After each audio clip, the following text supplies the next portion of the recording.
with this last update, we've just supported fleet expansion. With PSS1, it was clear 100 fleet members from the get-go was too high. I think that's pretty well established. So we wanted a system where the fleet goes up as you play through the game. And for Pixel Starships 2, we're also targeting decade plus play duration, same as PSS1. We're coming up to 3 months to 10-year anniversary for PSS1. Um, so the setup of the fleet is with that in mind, and it's also to answer the second question.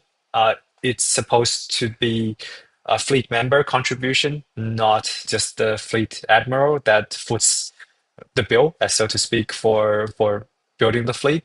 A lot of the kind of ancillary components of fleet are not in there yet, so it does look like it's priced definitely on the high end at the moment. We are adding other components like XP requirements, other features to the fleet, floating Starbucks, which everyone on the fleet can collect. And yeah, once those features are in, it's going to make the system make sense.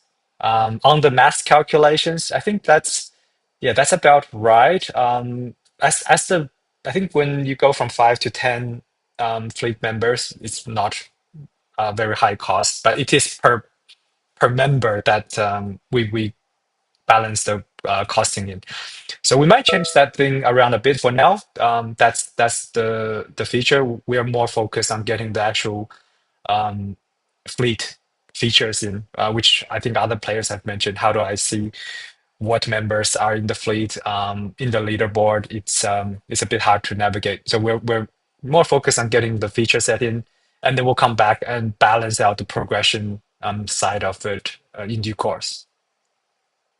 Yeah, Mm. I mean, it's just one of the things. There's a few, like Zine over here from Pirates, which is one of I mean, I think they were one of the first to really expand their fleet.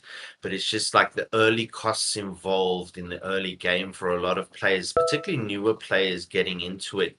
It's like I say, I mean, it's almost cuts out a lot of your free to play, etc. And that was a lot of the concerns we read in the feedback, which got very spicy at one point.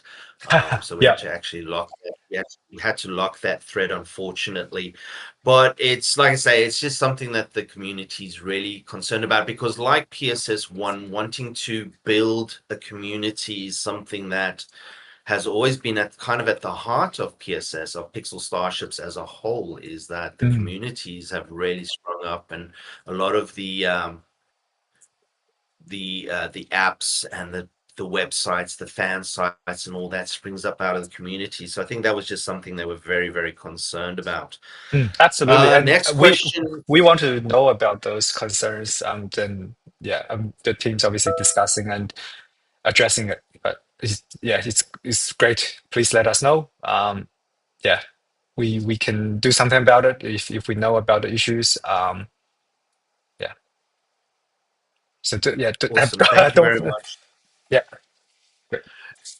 No worries. Next question here for Toma is on PSS1 is why was every aspect of the gun show collab locked behind a paywall?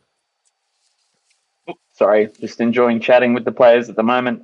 Just as a heads up too, for the questions that we get posted in chat, I'll just add a red question emoji for you, Kane, just to Yep. make it a bit easier for you, because I know that's a big ask. Mm. Okay, so the issue when it comes to our collaborative battle passes is we're kind of beholden to their requests on how the content is accessed.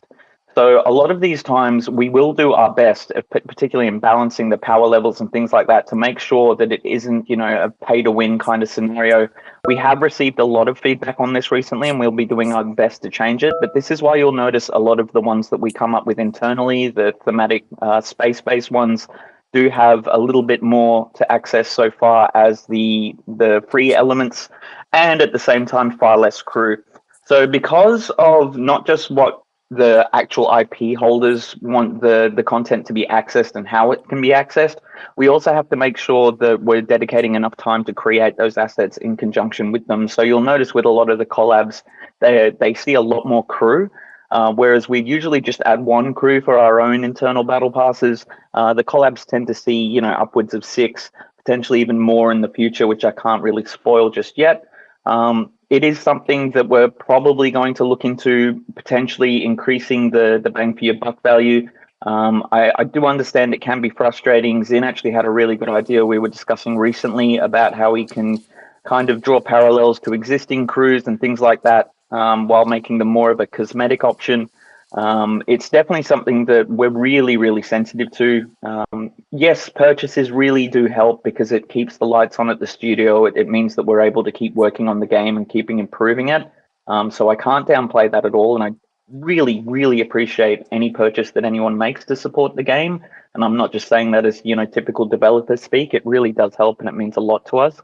But at the same time, there is certain IPs that have certain restraints so far as how we can provide the content to players. This is something that, again, we will do our best to make as fair as possible. So in the case of an example, possibly really strong crew becoming available, we'll have to add those as an option that players can grind for as well. Making the benefit of those, you know, being, oh my God, you've got this special version of the crew, rather than, oh my God, you were able to make a purchase that I can't, which, you know, is something we don't want players to kind of butt up against. So that is something, you know, it's well received. I do appreciate that feedback. And yeah, I mean, that kind of reminds me of the Secret Lair, you know, work that with Magic the Gathering, where they release specific artwork or special of existing cards. But we have a question that just in the chat there from Deloise, our new community manager. Any event for the 10-year anniversary, or anything we can expect for the 10-year anniversary? I think I'd let Delu's question go to Zin there, actually. Ooh, to me, Yeah. oh my God, that caught me off guard. But I think we should. I mean, I mentioned 10 years a big deal. We wanna at least have a uh, yeah, some type of surprise in store there. So, mm. We still got a few months to prepare that. So yeah. Although I mean, timing wise, we have a lot of nice stuff coming up. It's So breaking up there for me a little bit. I don't know if you're breaking up for anyone else. And oh, No, it was okay, clear. okay, Must be a connection issue. Fourth, yeah. fourth Kildare crew, maybe a 10-year Mm. anniversary Zen crew, maybe some crazy limited edition stickers, maybe some skins.